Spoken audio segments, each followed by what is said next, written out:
Hey, Rictor. Hey, what's up, Tammy?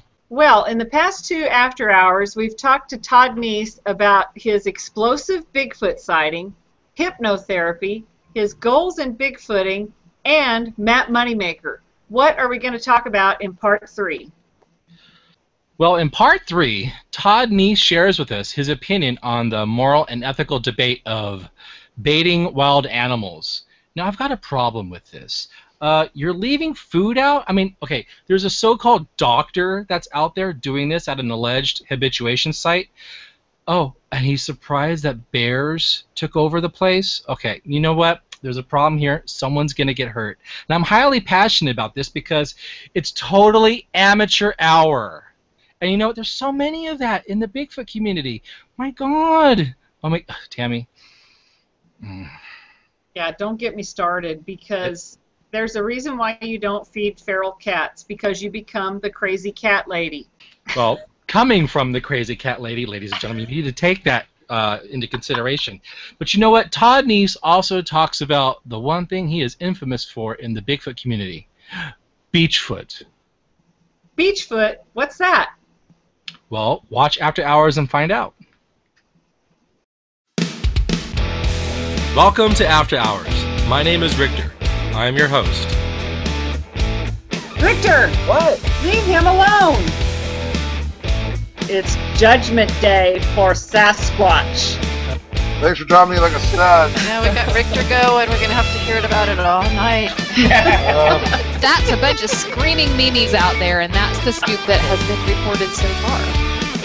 By your opinion that you are no-kill, you are dooming the species to be extinct. Well, when you don't believe in Bigfoot, everything you see that might be one is something else. We thought that we had the holy grail of DNA. When are we going to make a video, Rictor? And I mean not an X-rated one. Dr. Todd, you've also been called the scoff dick. Yeah, well... You can't talk about I can't! Hello? Is this thing on? Am I muted? Can you hear me? Hey, Rictor, I've got a question for you. How does it feel to lose Bigfoot bounty?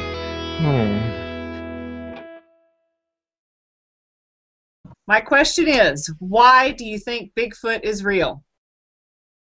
So, Steve, have you heard of this thing called solid phase microextraction? Well, of course I have, Rictor. It's a way to get chemical signatures from animals, and it's a more affordable way for Bigfooters to get results from their evidence. Ooh, smarty pants.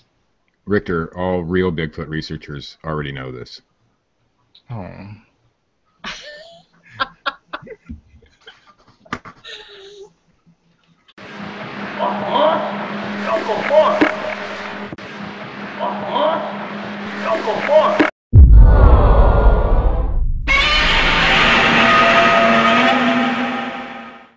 Let's talk about gifting, the moral and ethical issue of baiting a Sasquatch. Recently, Dr. Johnson's habituation site has been pillaged by a black bear, I believe. Now, there have been over 21 recorded deaths in the past 14 years since 2000 of black bears killing people. Is Bigfoot worth it? We won't even talk about what happened up in Alaska with Tim Treadwell and his assistant back in 2003 with a grizzly. So, leaving peanut butter sandwiches and cookies and candy for Bigfoot at a camping site, is that moral? What are your thoughts on I this? think the better question is it smart? And okay, you could go for the jugular with that one. Is it smart? Let me put it this way: when we have what I call baiting stations, they are a considerable distance from our camp itself, so that we have the opportunity to see what's visiting them from a distance. I have seismic ground sensors that I can put by those baiting stations, and I guarantee you I will know when something's anywhere near there, because it literally picks up the footfalls of anything walking in within 100 feet of them and sends a silent signal back to our base camp. So we know we can train our cameras on that baiting station or this one over here. It kind of reminds me, and I kid you not, and you can look it up, in the Oregon Fish and Wildlife hunting regulations for big game. They forbid the use of bait for bringing in bear, but they do allow the application of scents to your body if you want to do that. So it's ridiculous. You can be the bait, but you can't put bait out there. I don't play that game, so I don't know. I would caution people that if they're going to entertain using bait to do so carefully. I have a bad feeling, Todd, that someone's going to get hurt eventually. Yeah, people that don't know what they're doing, they don't know the wildlife, they think Bigfoot is your friend, and they're going to get killed or mauled or severely hurt by a bear or killed by a Bigfoot. I mean, look at Dave Paulides. He's written books on the people that are missing, you know, and all it takes is one of these crackpots that don't know what they're doing, you know. I'm not saying that Dr. Seuss is a crackpot. I'm just saying people follow their testimony, their preachings online, and want to impress their elders. You know what I'm saying? They want to impress these people that they put on a pedestal. Look what I did. Look what I got. Look at what look at the evidence I have found. And they don't know what they're doing. I mean, it's the wild is dangerous. And you make a good point. I really haven't thought about it, but it is, it is amateur hour, and there are people who are probably not very wood-wise that could get themselves in a lot of trouble, especially out here in the Pacific Northwest. There have already been like 3 or 4 rescues just in the last month, and we're just talking just outside the Portland city limits.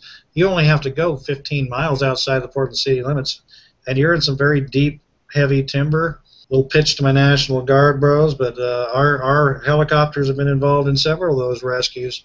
And the bottom line is that, don't go alone. Be smart. Be prepared to spend the night, and don't slather yourself with bacon grease, because it's just not a good idea. And bear spray. Bring bear spray. Make sure you have a GPS on you at all times, too. I took a crash course in all this when I did Bigfoot Bounty. I had never been out in the forest ever, and thank God my partner Dax Rushlow had been out and taught me what is poison oak. I can spot that immediately now. We heard bear in our area. Now I know what a bear sounds like. We've seen bear prints.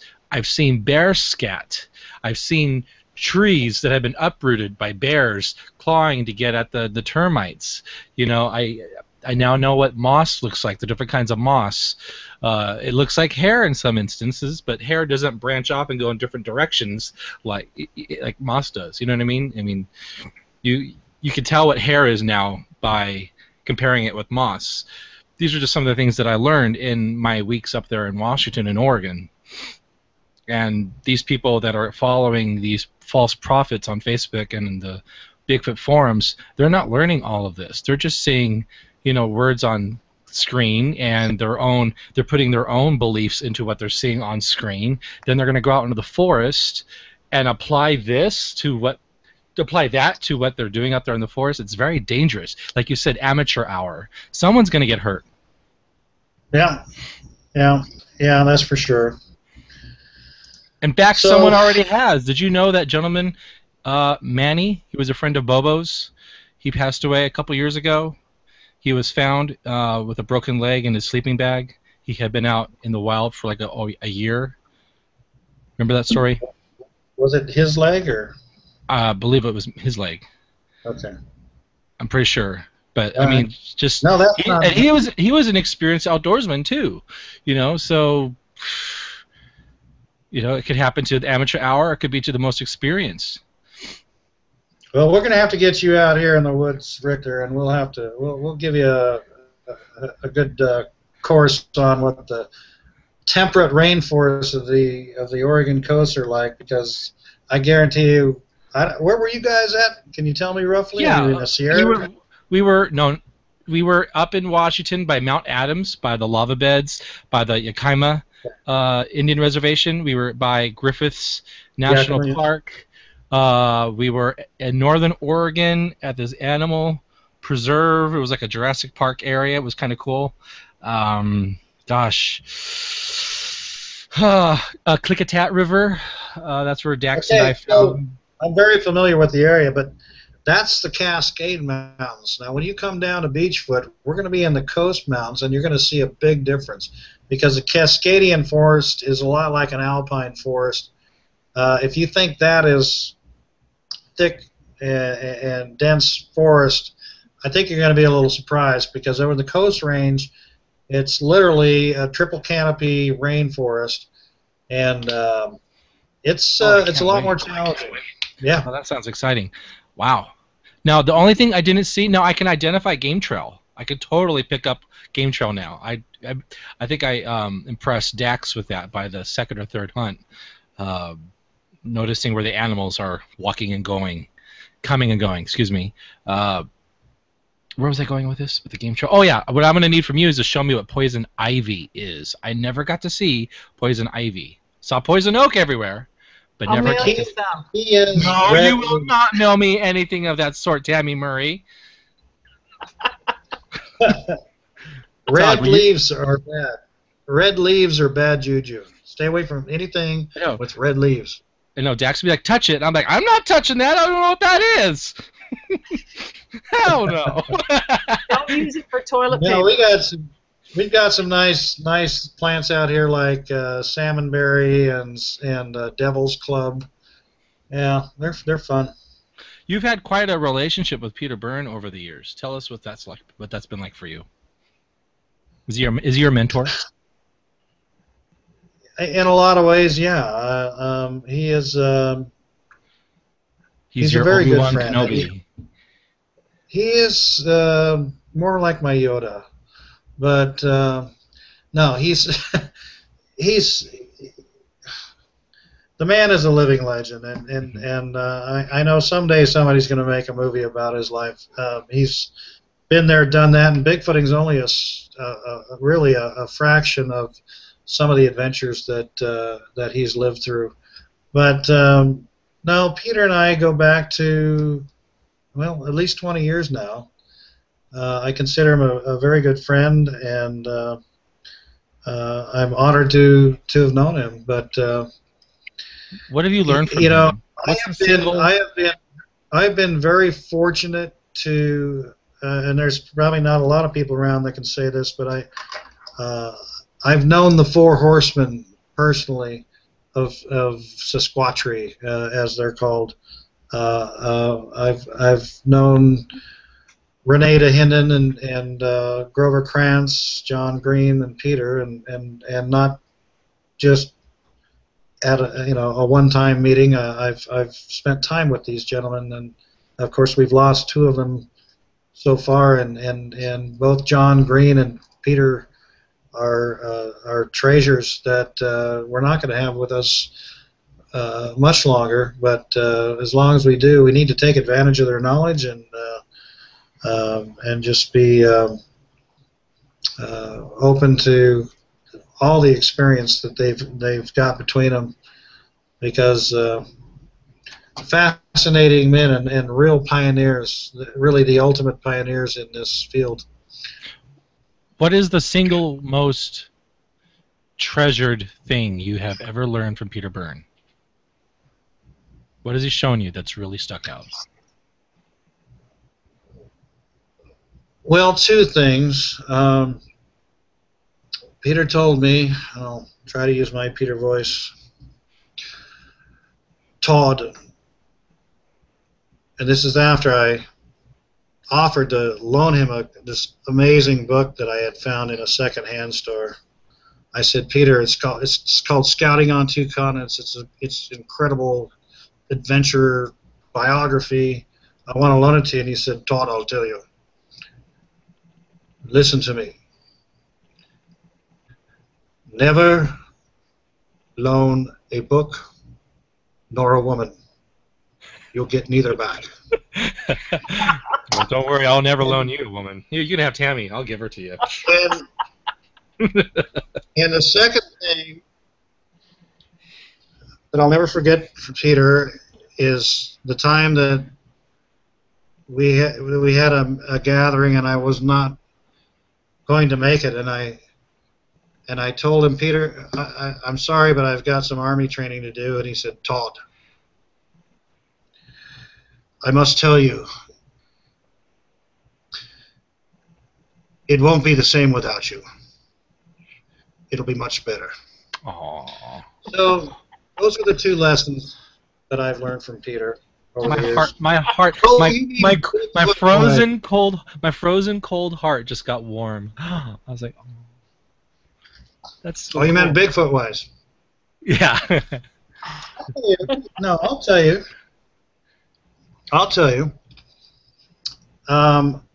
I've learned a lot from him. The man is an expert tracker. I'll give you a little anecdote. I had taken my kids up on a hike in a wilderness area up on the west flank of Mount Hood. We lived not far from there for 7 years. And the Sandy River splits into two forks as it comes off the Sandy Glacier. There's the Little Sandy and then the Muddy Fork of the Sandy. And we had hiked over to the Little Sandy, and it's literally sand, the beach. The riverbed is sand, and it flows wide and high at certain levels, and this particular time the water level had dropped, and it left a very exposed sand bank. And the kids and I are walking through there, and I find this impression, this deep, almost 3-inch depression, foot-shaped depression in the sand, right off of about a 3-foot cut bank. So it looked like something had stepped off this cut bank and landed hard on that sand. And there were a lot of rocks, you have to understand. I mean, football-sized rocks that were strewn throughout this this wash. But the river itself had receded 50 feet or so back away from this point at this time. But I'm looking at this footprint, and it literally matched another a track cast that I had for years that had allegedly come from Bend, Oregon. And so I was excited at the find, and I ran back home when I got my track pack, as I like to call it. It's got my casting equipment in it, and we cast this track. And I took it home, and amazingly, it matched. Other than there were not really distinct toe prints, it matched back to back like the opposite foot of that track I had from Bend, Oregon. I mean, literally, they were, other than some really rounded toes, it was all there. I mean, it was perfect. I mean, you'd almost think it was the same creature. So I called Dr. Fehrenbach the next day, and I also videotaped it before I cast it and after. And he agreed to meet me in downtown Portland. We went down to Portland, and I met him in a restaurant, and I showed him the video, and then I showed him the track, and he said, you know, this has all the markings that, you know, there's no like straight up and down, you know, what you look for in a stamped impression is some very straight edges. This had a very biometric formation, and yada, yada, yada. And I said, okay. I called Peter. Peter said, okay, fine. I'll come out and I'll meet you the next morning. And so he did, and we went up there. And we got out to the place. You know, he looked at the track, and he kind of gave me a, you know, and then we got out to the riverbed, and you could still see where I had pulled the track out. And he got down on all fours, and he looked at this track, and it took him all of about 25 seconds. And he said, Todd, we have a problem. And I'm like, oh, crap. I said, what's up? And he goes, come here. Come a little closer. You need to look at this. And I said, okay, what? And he goes, look at all these rocks around you. And I said, yeah. And he goes, what do they all have in common? I said, I don't know. look a little closer. He says, you see that little line of green moss that's just growing along the upstream side of each of those rocks. Now keep in mind, these rocks are completely out of the water, where the river had receded quite a ways. And sure enough, as I looked at these rocks, there was this, I mean, we're talking about a millimeter line of moss on just the upstream side of each of these rocks. I go, okay, what's your point? He goes, now look at your footprint. And I look at the footprint. And he says, what are the odds? He says, look at this line just on the upstream side of that divot. What are the odds that moss would be growing just along that edge of and that the Bigfoot just happened to step right there where that edge of that moss would be, and that there's no moss actually compacted into the track itself?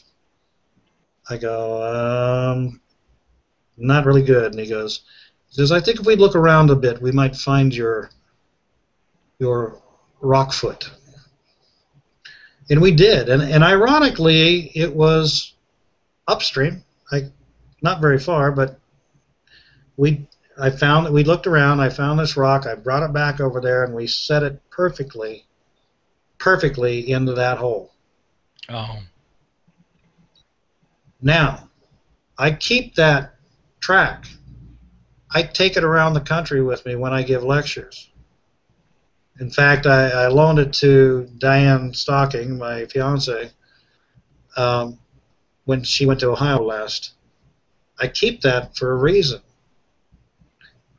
Lesson learned. Lesson learned.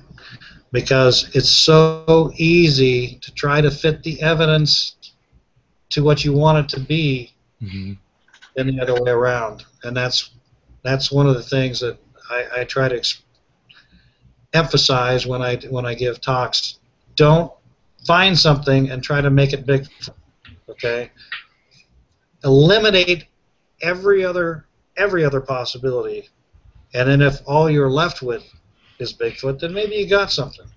You know what I mean? Your website mentions adhering to strict standards of mainstream science and genetic DNA sequencing. Okay, so the primary goal for your American Primate Foundation is to acquire irrefutable proof. Now, earlier you talked about that fecal sample that you had found. Is that so far the best that your foundation has found? Well, I'll tell you, I haven't. I honestly don't have any. I've never been fortunate enough to get any DNA. Like I say, back in the time that I did get that fecal sample, DNA was prohibitively expensive. It's come down in time, but there are other methods out there now. One of those is, have you heard of SPME? No, that's SPME. I knew you were going to ask me that. It's we had a where's my Google? Solid phase micro extraction. We had a biologist by the name of Tim Cassidy. He is a national park ranger. Joined us in 2011 when I literally just got back from Iraq. I came to this. No kidding. I flew from Fort Lewis to Portland and drove directly to Beachfoot in uniform before I ever went home. My first day back from Iraq. And anyway, got down there, and Tim Cassidy did a lecture on solid phase micro extraction. This technology is amazing because it's about 1/10 the cost of DNA sampling, and literally, as far as I'm concerned, every bit as detailed. What it is they have these, I guess I would call them syringes. Like, imagine an oversized syringe, if you will, and when you depress the plunger, it opens up this sealed enclosure on the end of the syringe, and exposes this sorbent wick that, let's say you have a scat sample. You could literally open this syringe and waft this, it looks like cotton, but it's a special chemical sorbent over the top of the scat sample. You don't even have to touch it. And what it's doing is collecting molecules, literally. And you only have to expose it for 5 or 10 seconds. And you release the plunger, it pulls it back in and seals it back in this syringe. And then these things cost less than $300. And then there are numerous facilities, both commercial as well as apparently a lot of universities are now getting a hold of these machines that will actually analyze these sorbents. And it breaks down, I want to say, over 80, almost 100 different chemical components, and prints out a chemical fingerprint of just those, I don't know if you want to call them pheromones or whatever, but just those molecules that are being released through radioactive decay onto that sorbent in that very short-term exposure, and it makes such a distinct fingerprint. It actually reads in parts per trillion in some cases. So, and in his speech, he talked about how they had 3 wild cats. I think it was a bobcat, a lynx, and a cougar or mountain lion, and a domestic cat. And they did blind studies on all 4 of their scat samples, and they were able to identify, just from that exposure of this SPME, each individual cat.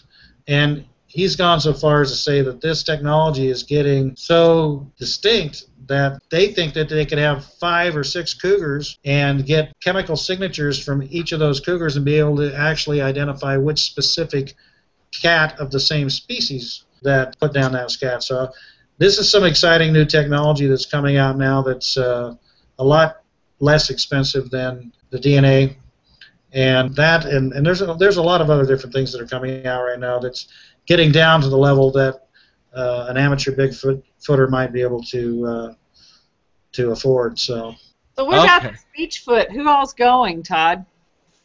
Oh, I'm glad you asked.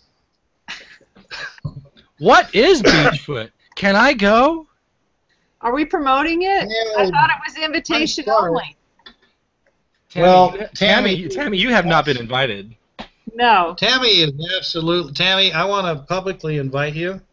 I've never done this before, but I'm on. Like me. Wait. All right, now I'm on one knee. Wow! Tammy, this is the first. Her husband's going, I'm gonna kill him. No. He is watching. I know he is. No, he's watching something else.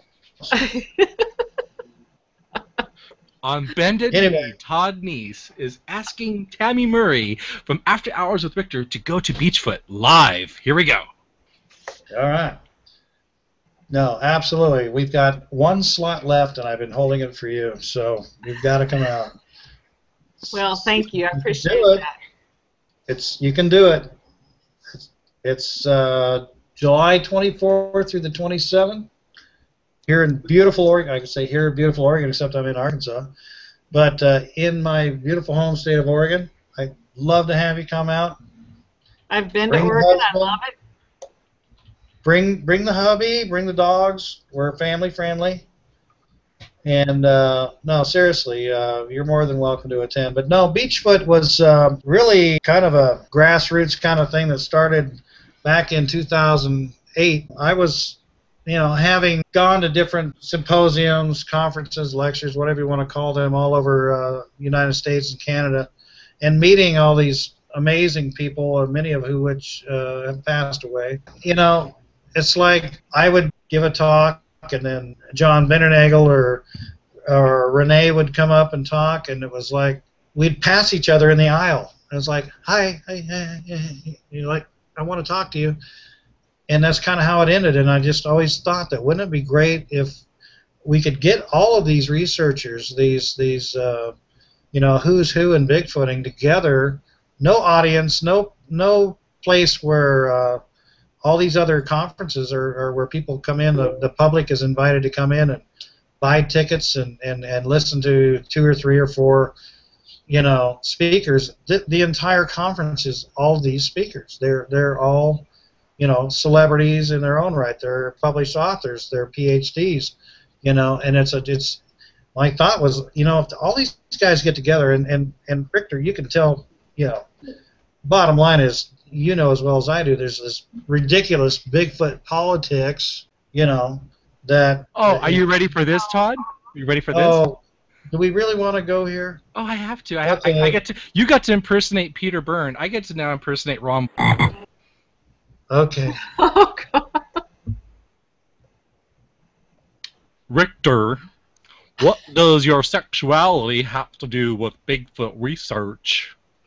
And I'm like, everything, you dumb motherfucker! My mannerisms, my behavior is not that of a straight man. So a Sasquatch observing me is going to be like, yeah, Okay, number 2, my Bigfoot casts are pink. I add food coloring to my Bigfoot casts. Why? Because the color will bring out details that the white plaster normally would possibly wash out. Dr. Meldrum taught me that when he was on After Hours. Yes! My Bigfoot casts are pink. That has a lot to do with my sexuality. That has a lot to do with everything that I am. Being who you are brings everything to your research. Not everyone's a redneck. Okay, so that being said... Are you telling me you're homosexual? Well, someone's going to be pitching your tent. Yeah, so you're coming out here live on your own radio show. Yeah. This is groundbreaking. Yeah. Okay. I am now getting on my knee, Todd. Being that Oregon has now allowed gay marriage. No, I will not propose to you live on the air. But yeah, you have Beachfoot brings all kinds of people with different perspectives because of their background of who they are. And all of that is a great resource in Bigfoot research. I mean, there's no such thing as a professional Bigfoot researcher. This thing is not scientifically identified yet. So who gives a if some faggot from Vegas is out there making pink casts? Did you think of that? Todd Neiss, did you think about making your cast pink? No! You know what I mean? What you bring to the table with your military background blows me out of the water because I'm not military. But the two of us could come together and be like, well, this is what I'm doing. This is what I'm doing. Well, that's cool. Let's coordinate. What else could we do? Oh, Tammy, what amazes me is how he can just go on and on.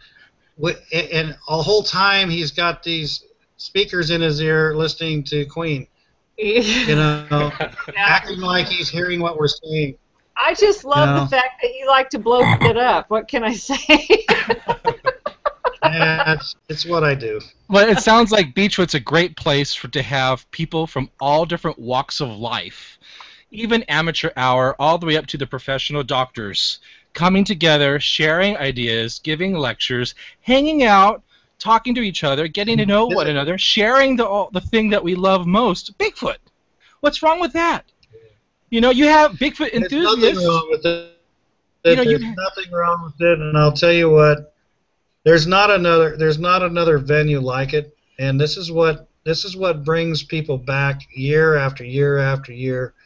Is you know what? If I get hit by a bus tomorrow, I have no doubt the Beachfoot would go on without me because it's literally the place to gather. I don't know. It's like probably one of those clubs in New York where all the celebrities go to, but this is a place where these people can go to be themselves, to know that they're not having to entertain a group. And God bless when we started this, there were no expectations of speakers per se, but as it went on, people said, you know what, if you're all right, I'll tell people what I'm doing, what I've been doing for the last year. And it's okay, and then another person steps up, and it's got to the point when now that we've got 3 good speakers lined up this year. I've got 3 or 4 in the wings that want to say something, And any more toward Saturday evening, and it becomes a kind of an open mic thing. And I let anybody that wants to get up there, present company excluded, say what they want. And no, seriously, I'm looking forward to you showing up, Rictor. It's it'll be a lot of fun. Then we gotta get Tammy there. It's an honor to meet you, and I'll be looking forward to meeting you in person. And you're one cool dude. And Tammy, if you want to come out, by all means, we'd love to have you. Thank you, Todd. You know what? I think we've got about, as of today, we have 84 confirmed. We've got, I think the park's good for 100 anyway. But come on out. Bring that guy there in the background with you. Somebody's got to stay home, take care of the animals. Anyway, there's just a lot of people, and a few, like, some people might know that, but I can't mention at this time. Rictor might be coming. You can mention me. You can use me. I mean, you can mention me. Absolutely. Go ahead. Oh, go ahead. Just blurt it out. Blurt it out. Thanks. Tammy's trying to cover you, buddy. Rictor and I have never met in person. Are you serious? We've never met. We are gonna this year, though. It might just happen next month. We're a married couple, but we've never met in person yet. Oh, wow. She's my bodyguard. Well, then she has guns. Every girl needs a BGF. Best gay friend. Yeah. Okay. I saw him first. Oh. Okay. Anyway. This is going to be at like a campground, and how long has Beachfoot been going on? How many years? This will be our 7th year, and we move it around a little bit. I think in 7 years we've had it at, I don't know, 4 or 5 different venues now. This is Beachfoot, being beach and Bigfoot.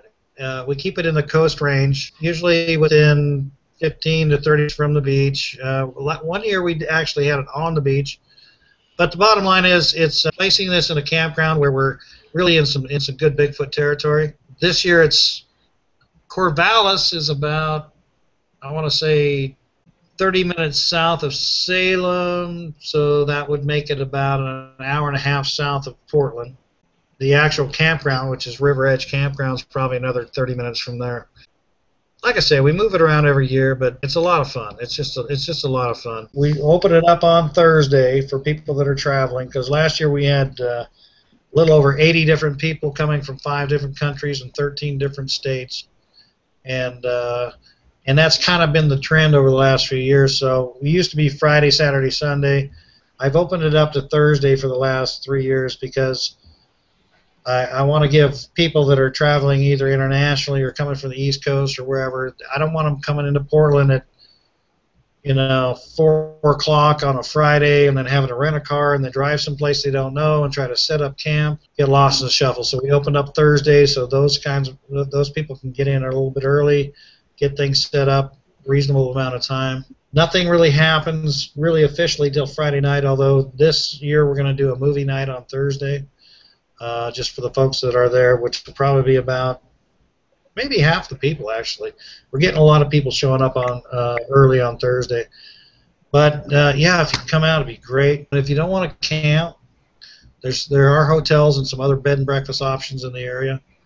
There's a few people doing that. John Kirk III's coming down.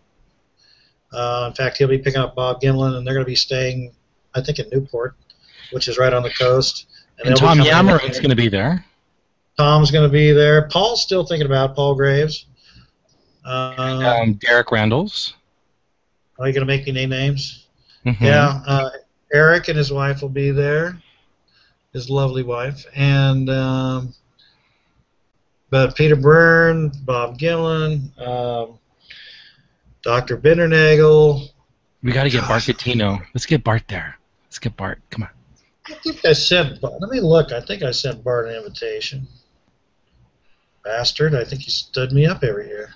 He is adorable in person. Oh, my gosh. I'll take your word for it. Mm-hmm. Hang on. I got to put on the eyeballs now.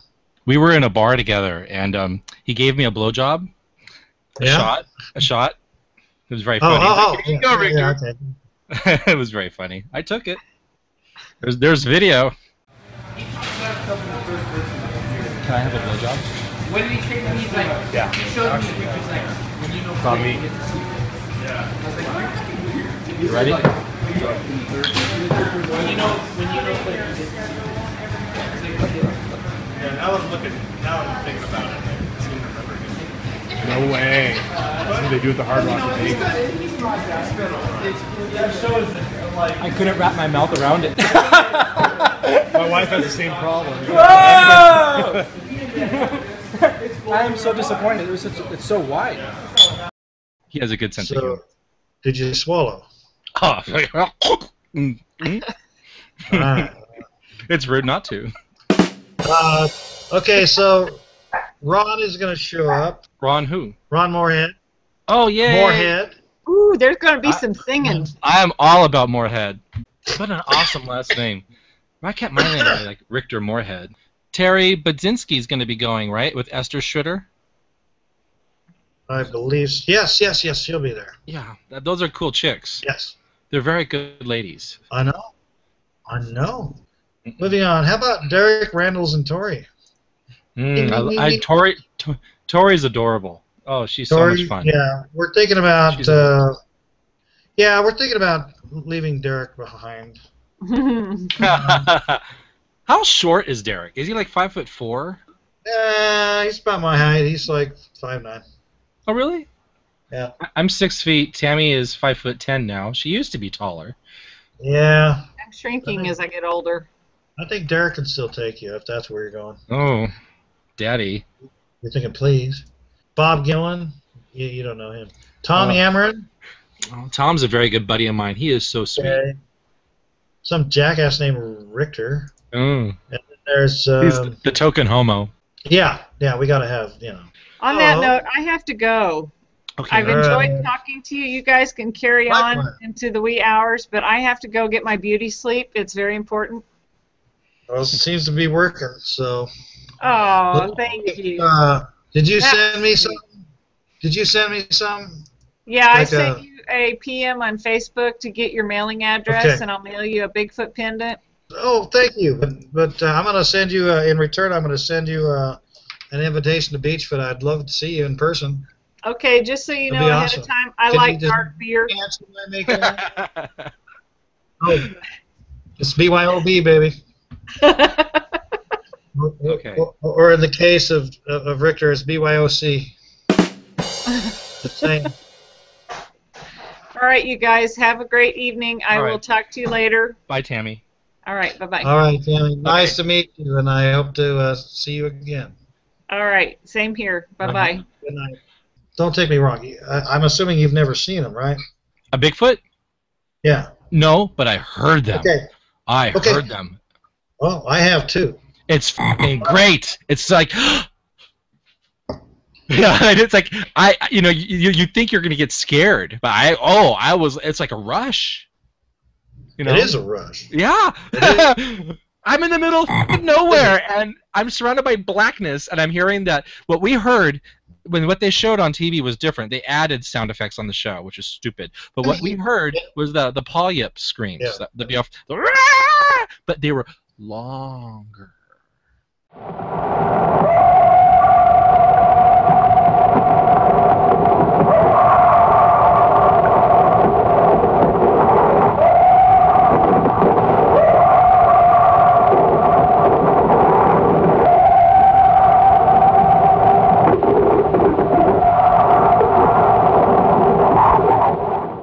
They were so long and coming closer, and they were coming from the Indian reservation that we could not go to. So we were like trapped by our boundary. And they're saying, okay, we have to wrap it up. It's 1 o'clock. The camera crews can't be passed out midnight. And I'm like, but these screams are coming closer. We're going to miss out on this. And we had to leave. But man, it was cool. Just those screams. It's just. It's intense. It's like, wow. And that was my first night. Yeah. And you hear an owl, you're like, okay, what was that? Was that an owl? No, wait.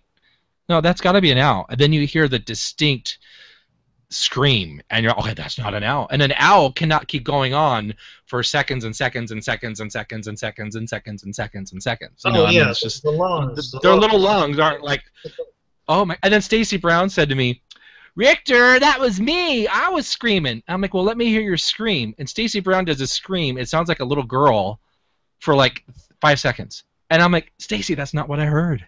That's not what I heard." Oh my God! I was so bummed when Stacy told me that he was the one making the screams, but when in fact that's not what I heard. What I heard was just like what you hear on the BFRO website, but longer. Dude, hey, I gotta tell you, dude, this is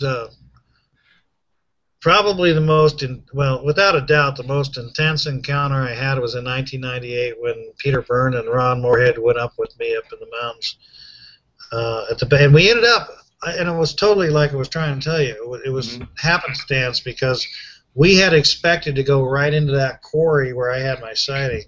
And when we got there, I pulled over, and they had there was a dog down there chained up, barking, and they had the crusher going, and it was like, because like a week before, I had scouted this out. A week before, there was nothing going on. So we just said, screw it. We got the master keys. Let's just keep plowing through gates until we get to where we want to go. And we got to the base of Saddle Mountain, and I'm telling you, it was the best place we could have ever been. Because I got to this place, I'm not kidding you. Stop me if I've told you this. And this is one of the situations I had Dr. Meacham take me under hypnosis. And I had these seismic ground sensors. Was setting them up.